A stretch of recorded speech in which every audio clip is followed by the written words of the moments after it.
Have you ever wondered if the secret to living to 100 is a lot simpler than what we've been told?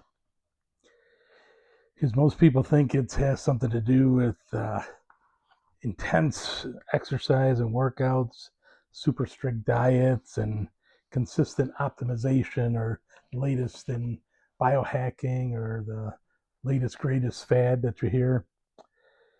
Well, there was recently a survey of over 8,000 centenarians, and it tells a very different story. And what they found might completely change how you think about longevity. So we're going to break that down today. This is LZ23 Strength, where we exert ourselves, elevate our health, and evolve in mind and body. And hopefully this survey will give us some food for thought for what people are actually doing.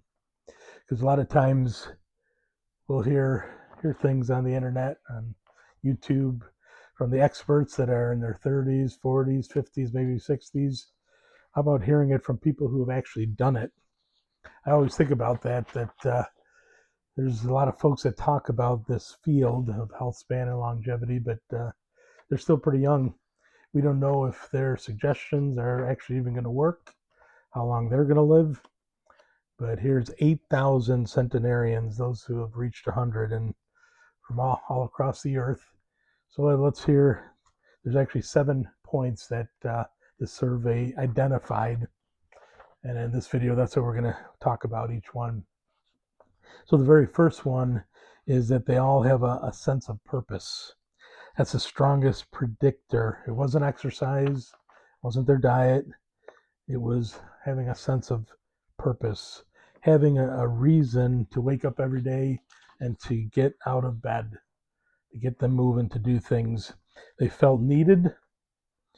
And that sense of purpose wasn't just emotional, which it's good for our emotional health and well-being, but it's also biological, because having a sense of purpose also affects what we tell our bodies. Sometimes we try to break it off and think that it's that simple, that, well, this is going to deal with our cognitive, this is going to deal with our emotions, this will be with our physical health. It all works together with our bodies, and what we tell ourselves, our bodies definitely react to these stimuli, we could say. So for these folks, having a sense of purpose, it lowered stress, strengthened their immune system, and kept them engaged with life. And that's a vital aspect of staying engaged with life. And life does have a purpose. So having that sense of purpose, I might illustrate it this way. Think of 2 gentlemen, John and Peter. They're both in their 70s, been retired for several years. John, every day he does something productive. He volunteers in his community. He'll take neighbors that are in poor health. He'll take them to doctor's visits. He'll work with his grandchildren, teaching them certain life lessons and skills. And he has that sense of purpose. He feels needed and wanted, feels that he's contributing. Whereas Peter, on the other hand, he's the same situation, but even though he does some things, he might play a little golf, and he might do some of these things. Primarily, most of his days, he's with the clicker and watching television. So we can automatically see a big difference in the 2 lives as far as who's going to have that sense of purpose, how it's going to affect their health. Where John feels needed, wanted, has that sense of purpose. He feels engaged with life. Where Peter, on the other hand, might feel that he's basically done. He's done contributing, he's done doing things, and he's basically just ruling out the last decade or 2 of his life, and going to be an expert on television shows and television trivia, we could say. So that sense of purpose was number 1. That's good to keep in mind. The centenarians, the second aspect was optimism.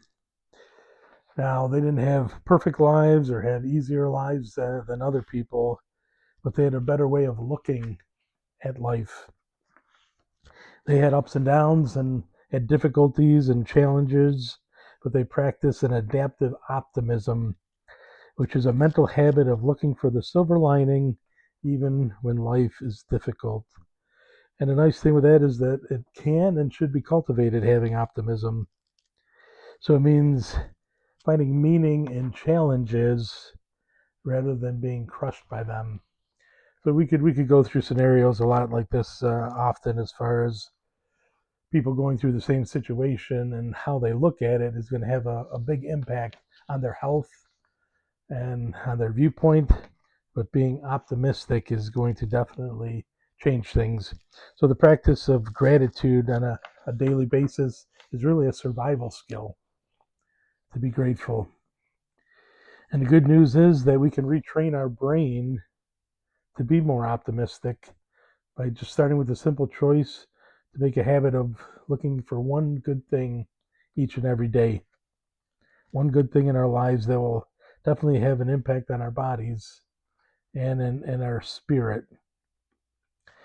That we can look at life and see that, yeah, there's a lot of beauty to life, adventure left, fun. If we have a negative viewpoint, we're not going to see that. We're not going to see life that way.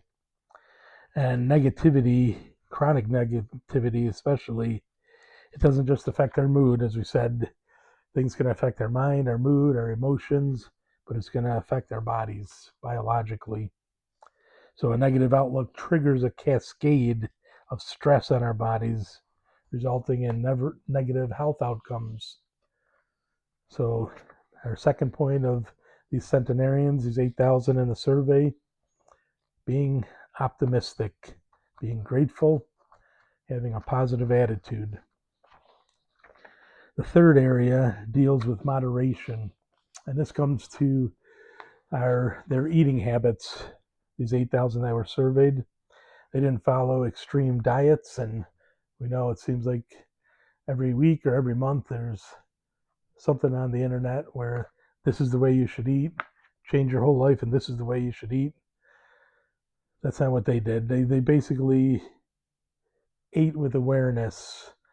We know which foods aren't good for us, highly processed, and they cooked for themselves a lot.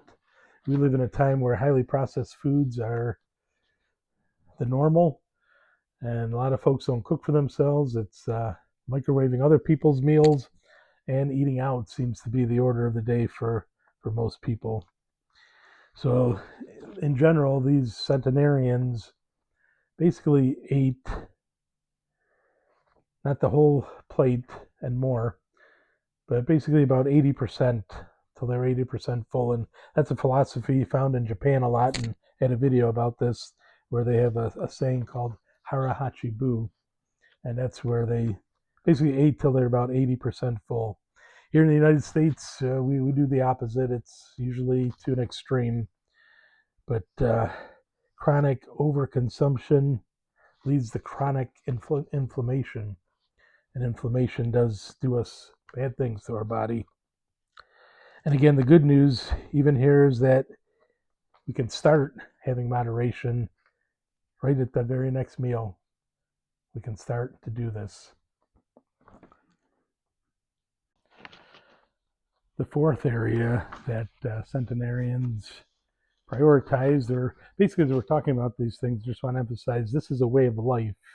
They weren't told to do this. Like when we think of our search or quest for good health span and longevity, we look on the internet and look at YouTube videos, and we're searching for these things. This is basically just a way of life for these centenarians. And the fourth area dealt with connection. And that ties in closely with what we talked about at the beginning, a sense of purpose, because they had a depth and quality to their connection with their family, with just neighbors, the community, other folks that would come into their lives. So again, this is an area that obviously helps emotionally, cognitively, but biologically. And nowadays, people tend to isolate themselves a lot. And it seems like social media has influenced that greatly with folks, and people's community, even families, everything is shrinking.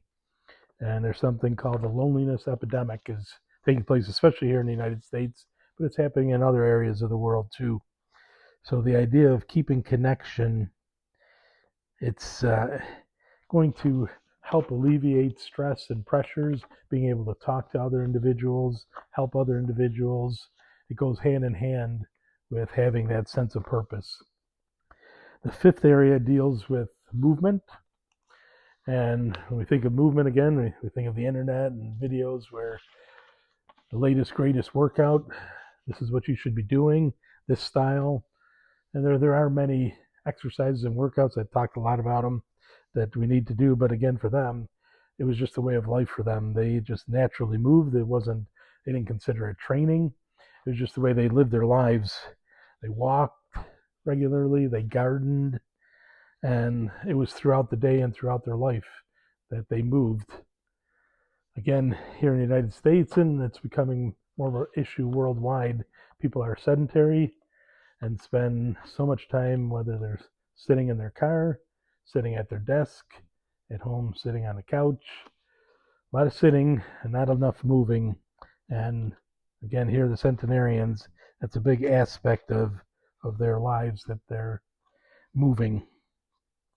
The sixth area deals with sleep, and this is a vital one. But again, we're told how to sleep, how much we should sleep, and we're getting more and more information, which is good. There's a lot of research that's going into it. However, for them, again, it's just natural. They know that the body needs rest. That's when the body recuperates, repairs itself, is getting a good night's sleep. So it's just something that comes naturally for them. Seventh area deals with inner peace. And mentioned it a few times where stress is a big health killer, ruiner of people's health, and the world is filled with stress, and certainly having inner peace is important. And again, that's where gratefulness comes in. But again, these centenarians in the survey, they just naturally were able to let go of problems, let go of stress, and whether that was through spirituality, reflection, just perspective on things, finding that inner peace and being grateful, they're able to look past many of the stresses of life. So if we can mitigate and lower our stress levels like them, truly that's going to be a major, major factor for us being able to live longer and live better. So what did we take from this survey? Well, we know there's many things that we can do to implement these things on a daily basis, incorporating them in our lives, cultivating them. Many of them that we said it would be nice if we would have been doing them for a long time, but we can start now and implement them in our lives, having a sense of purpose, perspective, balance, connection, movement, rest, and peace. So I encourage you to consider these. I'm going to talk about this survey in upcoming videos, because I feel that in general it's an awesome thing that these folks did. Can we improve upon it? I feel that we can. Not every single area, but there's areas that I think things could be added in that could even enhance it more. Because we're looking for health span. We're not just looking to live to 100. We don't want to just add years to our life. We want to add life to our years. So we can take this as a nice base, but we can incorporate other things that can make it better. So I appreciate you watching, and please look forward to future videos, kind of breaking this down even a little more, seeing how we can kind of massage it and play with it a little bit more. So please like, please subscribe, and remember to exert yourself, elevate your health, and evolve in mind and body. See you next time.